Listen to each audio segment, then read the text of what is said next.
పేరు? ఎల్లమ్మ. ఓకే. తాత ఏం చేస్తుండే? ఏం వ్యాపారం? కూరగాయల వ్యాపారం. ఇంకా తెలుగు వాళ్ళు అంటేనే కూరగాయలు, చేపలు, మేకలు, చెట్లు, గుట్టలు, తేనెలు, చింతకాయలు, వెనకాయలు కదా. ఓకే, ఎట్లుందంటావు పొజిషన్?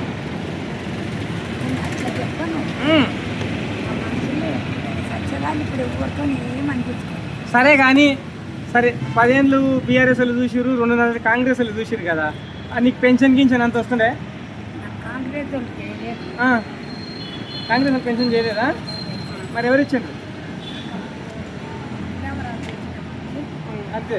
ఇప్పుడు ఎంత వస్తుందా పెన్షన్? 2,000 ఇస్తుందా? ఇప్పుడు కాంగ్రెస్ వాళ్ళు 3,000 ఏదో చేస్తామన్నారు, చేసిండ్రా?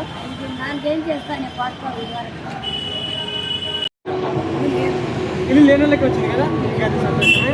అయితే ఇప్పుడు నేనేమంటున్నా అంటే, చిన్నగా నాకు తెలియకుండా నీ ఎంతగా పెళ్ళి కలుపుకున్న ఏజ్ లేదు, కానీ ఇప్పుడు ఇంట్లో ఒక పెద్ద మనిషి తాతనే ఉన్నాడు అనుకో, రూపాయి కమాయిస్తే 2 రూపాయలు ఖర్చు చేయాలన్నా, ఆటన దాచిపెట్టి ఆటన ఖర్చు చేయాలన్నా.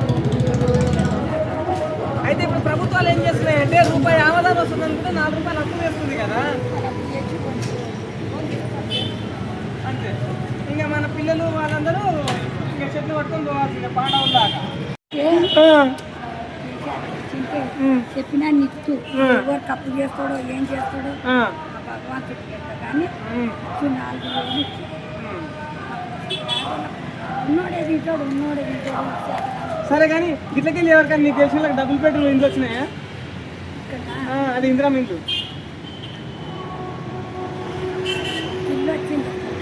అంటే మన తెలుగు వాళ్ళ ఓట్లు ఎక్కువ ఉన్నాయి కదా, వీళ్ళ వాళ్ళు కూడా తెలుగు వాళ్ళు ఎక్కువ ఉన్నారు కదా. మన తెలుగు వాళ్ళకి ఏం చెప్పాలని చెప్పు.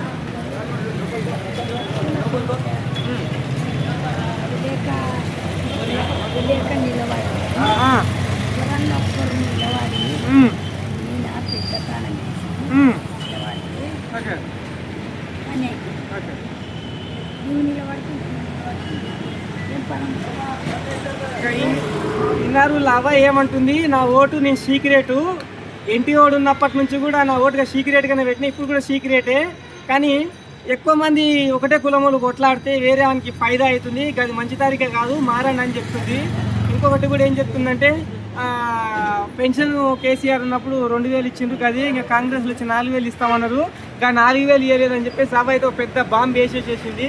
అయితే రేపటికి ప్రచారానికి లాస్ట్, ఇప్పుడు మనం ఏ పూరి గేర్లో ఉన్నామన్నట్టు. ఇంకా ఇలా కొత్తసారం మనం జేసీఎల్ న్యూస్ నుంచి ఇదే బరాబర్ పల్లెటూరులో కానీ గల్లీ గల్లీ పోవాలి, గలాట పెట్టాలి. ఇంతకు ఏది నిజం ఏది అబద్ధం అని జనాలకు చెప్పడానికి మనం ముందుకు వెళ్తున్నాము. అయితే ఇలా ట్రైలింగే మా అవతోన అయింది. అవ్వ ఆశీర్వాదం కూడా మా ఛానల్కి ఇట్లా ఉండాలి. మేము కూడా ప్రజాసేవలో ముందుకు పోవాలి. జేసీఎల్ న్యూస్ చూస్తే కూడా కొద్దిగా సహకరించి సపోర్టింగ్ అయితే చేయాలి. ఊర్లోకి వెళ్దాం పని ఇంకా త్వరగా కట్ చేయి.